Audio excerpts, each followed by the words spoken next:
Ce matin, j'ai décidé de découvrir la beauté d'Alger. J'ai commencé par visiter le balcon Saint-Raphaël, perché sur les hauteurs de la ville. Le balcon Saint-Raphaël, créé en 1933, est classé site pittoresque et quelque peu délaissé.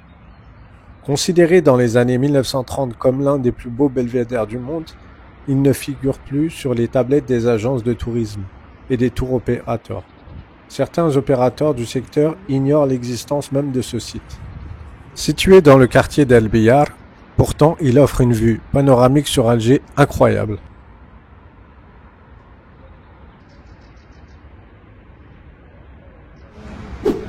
Après cette première halte, je me suis dirigé vers le quartier de la Grande Poste.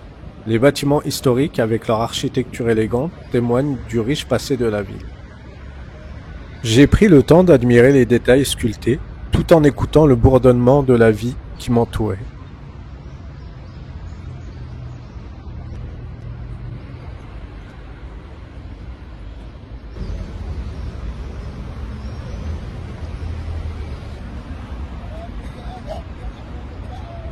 Ensuite, je suis descendu vers le front de mer qui offre une vue panoramique sur tout le port d'Alger.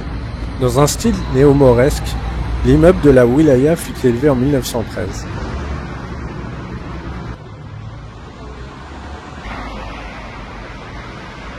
Pour terminer la matinée, j'ai visité le jardin de l'Horloge Fleurie.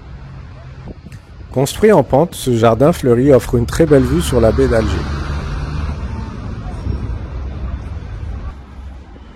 En arrière-plan, l'imposant bâtiment du palais du gouvernement. Symbole de la liberté. Sous le béton, le pavois, l'incroyable histoire du monument caché d'Alger. Devenu le symbole de la présence coloniale, il a été masqué en 1978 à l'occasion d'une rencontre des pays africains à Alger, d'un coffrage en ciment par les autorités algériennes. L'architecture d'Alger est un véritable reflet de l'histoire et de la culture de la ville. En flânant dans ces rues, on peut observer un mélange fascinant de styles qui témoignent des différentes époques et influences qui ont façonné la métropole. Dès que l'on arrive, les bâtiments de style colonial attirent l'œil. Leurs façades blanches et leurs balcons en fer forgé évoquent une époque où l'architecture a laissé une empreinte indélébile.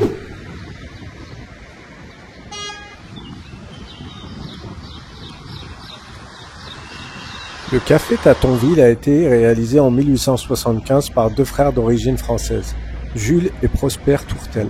Venus s'installer à Alger quelques années auparavant, ils portent le nom de leur village qui existe encore dans le département de la Meurthe-et-Moselle. C'est une institution à Alger depuis de nombreuses années. Louis Pasteur fit même des recherches sur la fermentation dans la brasserie.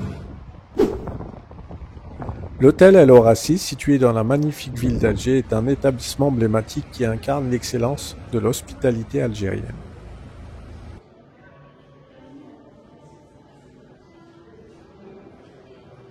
Construit dans les années 70, l'hôtel a été le témoin des moments clés de l'histoire du pays.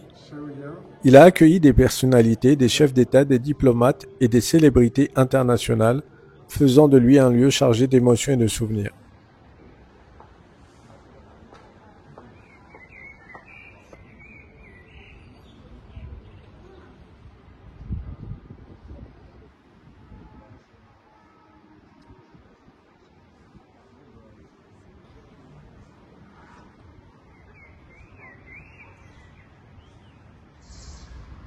Autre lieu d'exception, ce palais mauresque, transformé en pensionnat de jeunes filles, est devenu un palace en 1927.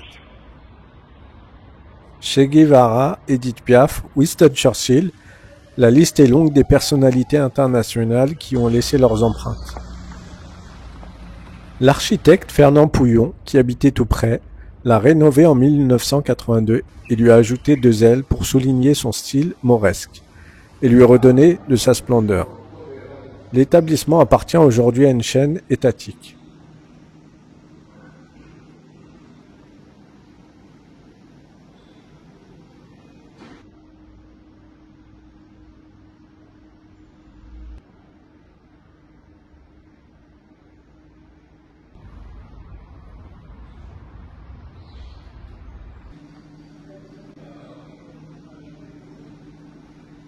Sous une pluie fine, j'ai décidé de visiter le majestueux Maqam el-Shahid. inauguré le 5 juillet 1982 pour célébrer les 20 ans d'indépendance de l'Algérie. L'édifice, composé de 3 palmes hautes de 97 mètres chacune, se rencontre à hauteur de 45 mètres dans un assemblage circulaire finissant en un dôme qui se démembre à 92 mètres de hauteur. En contemplant cette architecture singulière, je ne pouvais m'empêcher de penser à la symbolique de ce lieu. Je pensais à la réunion historique des 22 qui avait eu lieu à El Madania, près de cet édifice. Des stèles de bronze érigées sur chaque palme symbolisaient les 3 groupes du mouvement national.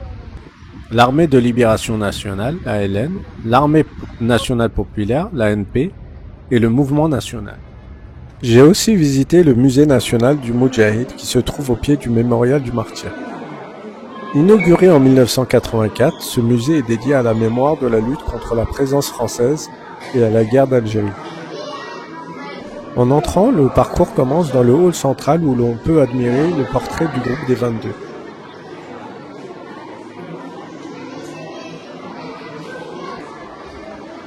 À l'intérieur, j'ai découvert une riche collection d'objets, incluant des armes, des documents d'archives, des photos et des rapports qui retracent cette période complexe de l'histoire algérienne. Parmi les trésors exposés, j'ai été particulièrement touché par les objets personnels et des armes ayant appartenu à l'émir Abdelkader. Il y avait aussi un portrait de lui peint en 1853 par Ange Tissier qui a été remis à l'Algérie par la France en 1976.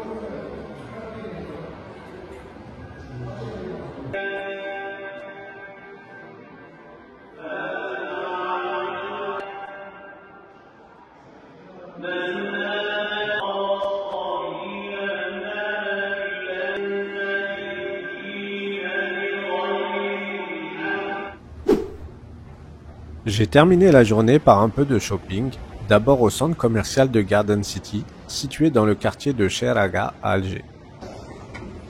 Inspiré par l'architecture de la Casbah algéroise, le Garden City est un concept inédit de shopping en plein air. Une rue commerçante où se croisent urbanisme et nature, le Garden City est le nouvel endroit à la mode à Alger. La récente modernisation des infrastructures laisse entrevoir un avenir prometteur pour la population. Tout le pays est en chantier, ce qui annonce de nombreuses nouveautés à venir.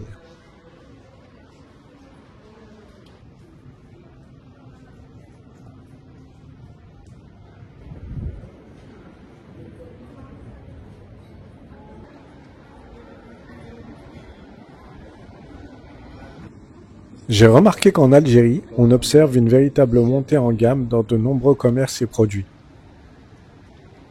Cela montre à quel point le pays se modernise et reflète le dynamisme de la jeunesse algérienne, qui devient de plus en plus exigeant dans ses attentes. Cette évolution est un signe positif de changement et d'innovation, témoignant d'une société en pleine transformation.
J'ai également visité le centre commercial de Ben Arnoun, situé dans la commune de Ben Arnoun. Il est proche des quartiers majeurs de la capitale.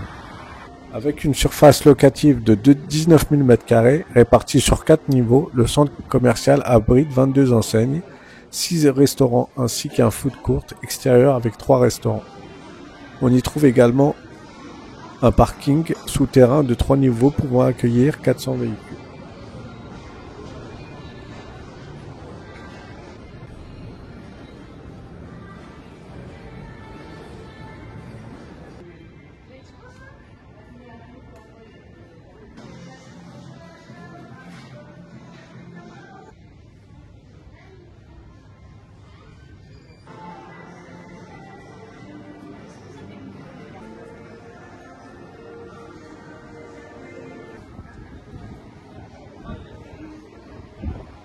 Merci d'avoir visionné cette vidéo, je compte sur vous pour vous abonner, de partager et de mettre un j'aime pour avoir plus de visibilité sur YouTube.